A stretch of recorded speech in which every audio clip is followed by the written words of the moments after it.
Perkenalkan, nama saya Nicholas Satoli Ramadhani dengan NIM 2030661 dari kelas PTNB Program Studi Peternakan Fakultas Pertanian Universitas Sumatera Utara. Di sini saya akan membuat video untuk memenuhi tugas dari mata kuliah produksi ternak unggas. Adapun materi yang akan saya bahas dalam video ini yang pertama yaitu saya akan melakukan pengukuran volume pada telur. Kemudian saya akan menjelaskan mengenai struktur telur. Kemudian saya akan menjelaskan mengenai biosintesis telur yang meliputi pertama anatomi pada ovarium dan madu, kedua sintesis iol, ketiga sintesis albumin, dan yang terakhir yaitu sintesis pada kerabang telur. Baiklah, pertama saya akan melakukan pengukuran volume pada telur. Cara atau metode yang akan saya gunakan yaitu dengan memasukkan telur ke dalam wadah yang berisi air. Telur yang akan saya gunakan pada pengukuran volume ini yaitu pertama telur ayam negeri, kedua telur ayam kampung, ketiga telur bebek, dan yang terakhir yaitu telur itik. Baiklah, saya akan memulaikan pengukuran volume pada masing-masing telur.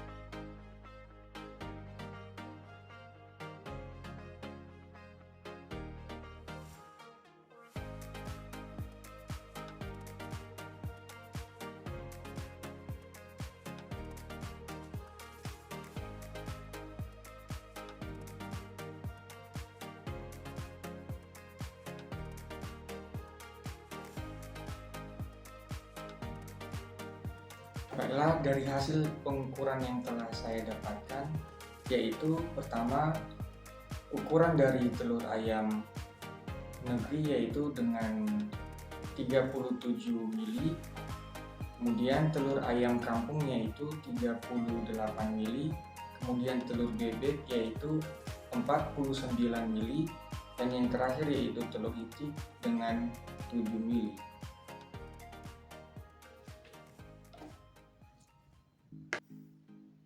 Baik, di sini saya akan melanjutkan menjelaskan mengenai struktur telur.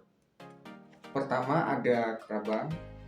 Kerabang ini terdiri dari kalsium karbonat yang dimana fungsinya itu memberikan perlindungan terhadap isi telur serta mencegah penetrasi bakteri. Kemudian ada outer cell membrane. Outer cell membrane ini atau membran kerabang luar merupakan lapisan yang berada di bawah kerabang yang dimana fungsinya itu memberikan perlindungan tambahan terhadap isi telur. Kemudian ada inner cell membrane atau membran kerabang dalam yang dimana membran kerabang dalam ini adalah lapisan yang paling dekat dengan albumin yang dimana fungsinya itu hampir sama dengan outer cell membrane, yaitu memberikan perlindungan ekstra terhadap isi telur serta menjaga kehilangan kelembapan pada telur. Setelah itu ada kalaza. Kalaza ini adalah struktur spiral yang dimana fungsinya itu mempertahankan posisi kuning telur itu berada pada tengah-tengah telur. Kemudian ada albumin cair.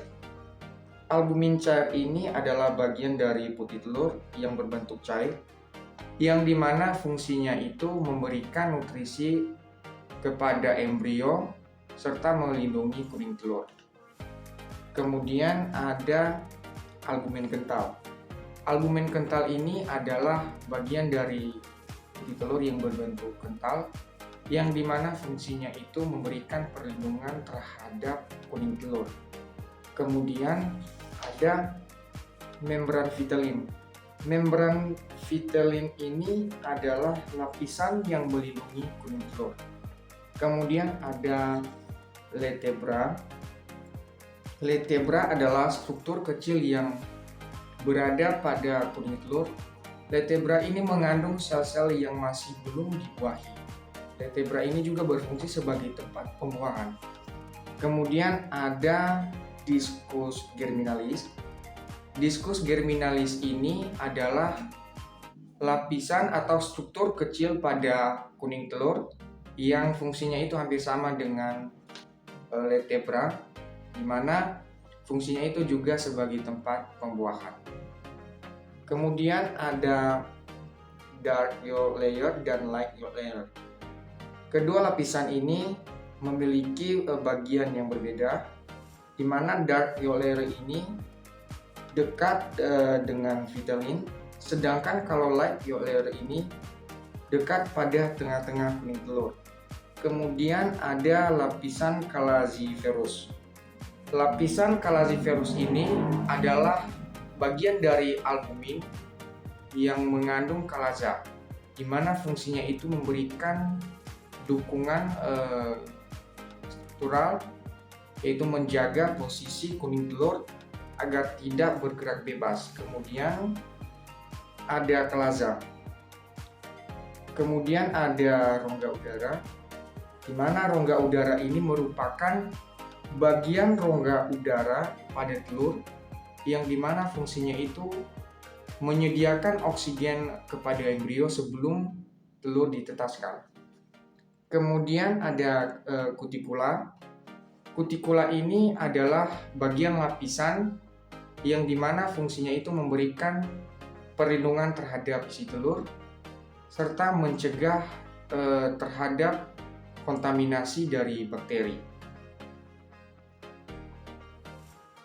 Selanjutnya saya akan menjelaskan mengenai anatomi pada ovarium dan viduk. Pembentukan kuning telur itu terjadi di ovarium. Kuning telur yang telah matang dan telah sempurna akan jatuh kemudian akan ditangkap oleh infundibulum. Di infundibulum ini terjadilah proses fertilisasi. Kuning telur akan disimpan di infundibulum ini selama 45 menit yang kemudian nantinya akan diteruskan ke magnum. Di magnum ini terjadilah sekresi albumin. Sekresi albumin terjadi di magnum selama kurang lebih 3 jam. Setelah itu masuk ke istimus. Di istimus ini terjadilah pembentukan selaput telur. Di istimus sendiri ini telur akan disimpan kurang lebih 85 menit. Kemudian dilanjutkan ke uterus. Di uterus inilah terjadi pembentukan cangkang telur, yang dimana telur yang telah dilakukan pembentukan selaput tadi itu akan dilapisi dengan cangkang telur. Di dalam uterus inilah membutuhkan waktu yang sangat lama dibandingkan dengan bagian-bagian yang lainnya, di mana waktu yang dibutuhkan di uterus ini adalah berkisar antara 18 sampai 20 jam. Sebelum nantinya akan dilanjutkan ke vagina. Kemudian telur masuk ke vagina. Di dalam vagina ini telur akan disimpan kurang lebih 45 menit. Setelah itu nantinya akan dikeluarkan melalui kloaka. Pengeluaran telur yang sempurna atau yang normal itu adalah bagian tumpul telur itu terlebih dahulu.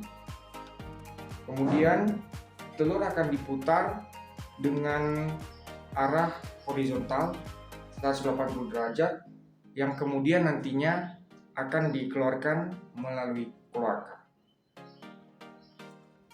Baik, saya akan menjelaskan mengenai sintesis yolk. Di otak terdapat kelenjar pituitari. Kelenjar pituitari yang ada pada otak ini akan menghasilkan hormon gonadotropinis. Hormon ini nantinya akan menembus TK layer dan granulosa layer yang ada pada ovarium. Kemudian akan dihasilkanlah hormon estrogen. Hormon estrogen ini berfungsi untuk mensintesis bahan-bahan yolk. Sintesis kuning telur atau yolk ini terjadi di liver atau hati. Bahan-bahan penyusun dari yolk ini yaitu asam amino, fosfor, kalsium, dan lipid. Hasil sintesisnya yaitu beta lipoprotein dan juga phytologhrinin. Beta lipoprotein dan phytologhrinin ini akan menembus lapisan TK layer dan granulosa layer. Yang kemudian nantinya phytologhrinin akan menghasilkan TK layer yang dibagi menjadi dua, yaitu lipofitolin dan fosfilin. Kemudian lipofitolin ini dan fosfilin akan menembus bagian lapisan granulosa layer yang kemudian nantinya akan membentuk kuning telur dan yolk. Baik, saya akan menjelaskan mengenai sintesis albumin. Sintesis albumin ini terjadi di magnum dengan waktu yang dibutuhkan berkisar 3 jam. Sintesis dimulai dari molekul estrogen yang larut dalam lemak yang akan menembus membran sel target dan berikatan dengan reseptor estrogen atau estrofilin 1 yang nantinya akan berubah menjadi 4S atau kompleks reseptor estrogen teraktif. Lalu berubah lagi menjadi kompleks reseptor estrogen aktif atau estrofilin 2. Kemudian akan masuk ke dalam nukleus. Di dalam nukleus ini ia akan berikatan dengan ribosom yang akan membentuk prekursor mRNA. Kemudian prekursor mRNA ini akan berubah menjadi mRNA yang kemudian nantinya akan keluar dari nukleus dan berikatan dengan ribosom. Ribosom inilah yang akan mengubah asam amino menjadi guanumin dan protein telur khas lainnya.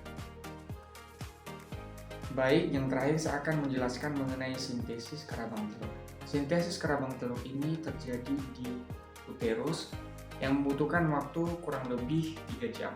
Sintesis dimulai dari masuknya ion karbonat dan ion kalsium ke dalam mukosa sel kelenjar kerabang, yang dimana ion karbonat dan ion kalsium ini terdapat di plasma darah. Kemudian CO2 dan H2O akan dibantu oleh enzim karbonik anhidrase yang dikatalis menjadi asam karbonat yang nantinya akan terbagi menjadi dua, yaitu ion hidrogen dan ion karbonat. Kemudian asam karbonat tadi ini akan masuk ke dalam cairan kelenjar kerabang yang nantinya akan melepaskan hidrogen dan menghasilkan kalsium karbonat. Kalsium karbonat inilah yang akan menjadi bahan penyusun utama kerabang telur atau sintesis kerabang telur yang terjadi di uterus.